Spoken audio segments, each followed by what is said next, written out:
आपको ये चेक करना बहुत ज़रूरी है कि आपके डेटा में कहीं पे भी डुप्लीकेट वैल्यूज़ या वैल्यूज़ मिसिंग तो नहीं है, क्योंकि उसके बिना हमारा एनालिसिस पूरा नहीं हो सकता। तो चलिए देखते हैं कैसे कुछ फार्मूलाज की मदद से हम अपना डेटा एनालिसिस पूरा भी करेंगे, और उससे पहले हम फाइंड आउट करेंगे कहाँ पर हमारी वैल्यूज़ मिसिंग है या डुप्लीकेट है। So let's get started. So now I have this data with me. मैंने आपके लिए एक डेटा क्रिएट किया है जिसमें कुछ मिसिंग वैल्यूज हैं। अगर आप ध्यान से देखेंगे तो हमारे पास ये टैक्स की वैल्यूज मिसिंग है एंड ऑल्सो क्वांटिटीज कॉलम में भी कुछ वैल्यूज मिसिंग है। So we will see now कि उसे हम कैसे कैलकुलेट कर सकते हैं। और अगर आपको लगता है कि कुछ वैल्यूज जैसे क्वांटिटी है, क्वांटिटी को कैलकुलेट करना जरूरी है, तो मिसिंग वैल्यू है अगर, तो हमें ढूंढना पड़ेगा कि क्वांटिटी की वो मिसिंग वैल्यू क्या हो सकती है। एंड ऑल्सो अगर टोटल अमाउंट है, जैसे यहाँ पर भी अगर आप देखेंगे तो टोटल अमाउंट में एक वैल्यू मिसिंग है। So we have to find it out. ठीक है, तो इसका सबसे अप्रोप्रिएट तरीका क्या होता है निकालने का? That is through imputation. So we use a imputation method, that is mean या फिर एवरेज।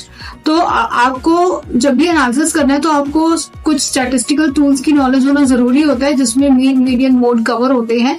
तो यहाँ पर हम एवरेज निकालेंगे। एवरेज या mean one and the same thing. तो मैं आपको दिखा रही हूँ कि आप टैक्स अगर कैलकुलेट करना है मिसिंग वैल्यू, तो हम कैसे कैलकुलेट करते हैं।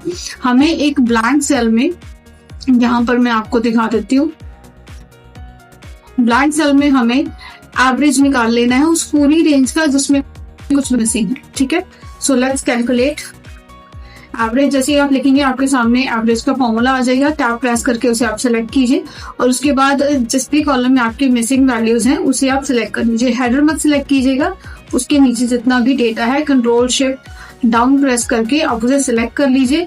ठीक है, आपको पूरा रेंज सिलेक्ट हो गया। फॉर्मूला बार पे ध्यान दीजिएगा, आपको मेरा फॉर्मूला बार पे दिखेगा राइट हैश। ओके, ये प्रेस करके मैंने एंटर प्रेस कर दिया। Now I have this value that is 67.65। अब मुझे फाइंड आउट करना है कि ब्लैंक वैल्यूज कहाँ पर हैं और मैं उसमें वो वैल्यू इंसर्ट करना चाहती हूँ। तो मैं दोबारा से अपनी रेंज को सिलेक्ट करूंगी।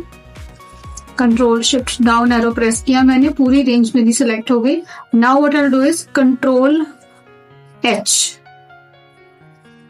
आई प्रेस कंट्रोल एच, मेरा find and replace dialog box open हो जाता है। बहुत सिंपल तरीका है, हम इसे यूज करते हैं जिसमें I show you how. Okay, तो हम यहाँ पर फाइंड बॉटम में कुछ नहीं लिखेंगे क्योंकि we are already looking for blank values. तो जितने भी ब्लैंक वैल्यूज हैं उसमें मुझे अपना सिर्फ जो एवरेज मैंने निकालना है वो मैंने फिल कर देना है, that is 67.65।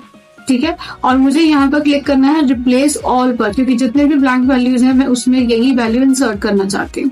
So I click on replace all और it says all done, we made 2 replacements and मैंने क्लिक ऑन ओके। बिकॉज जब हमने प्रीवियस वीडियो में अगर आपने देखा होगा तो मैंने आपको बताया था कि हम कैसे पहले तो फाइंड आउट करेंगे हमारी कितनी मिसिंग वैल्यूज है, नंबर ऑफ सेल्स कितनी है। तब हमारे पास काउंट आ जाता है 2 cells are having the blank values, और यहाँ ब्लैंक सेल्स हैं वो। तो यहाँ पर अब आप देखिए we have no blank cells here. पूरी हमारी पूरे हमारा जो कॉलम है वो कंप्लीट है, सब में वैल्यूज है। सेम इसी तरीके से क्वांटिटी भी फाइंड आउट करेंगे हम। अब आप सोच रहे होंगे कि हम फॉर्मूला लगाकर क्यों नहीं इसे कैलकुलेट कर सकते, क्योंकि हमारे पास देखिए यहाँ पर जो टैक्स कॉलम है इसमें कोई परसेंटेज गिवन नहीं है। तो जब हमारे पास एग्जैक्ट परसेंटेज गिवन नहीं है, in that case we can not rely कि एक बेसिक फॉर्मूला के साथ हम सही वैल्यू निकाल सकते हैं, नहीं।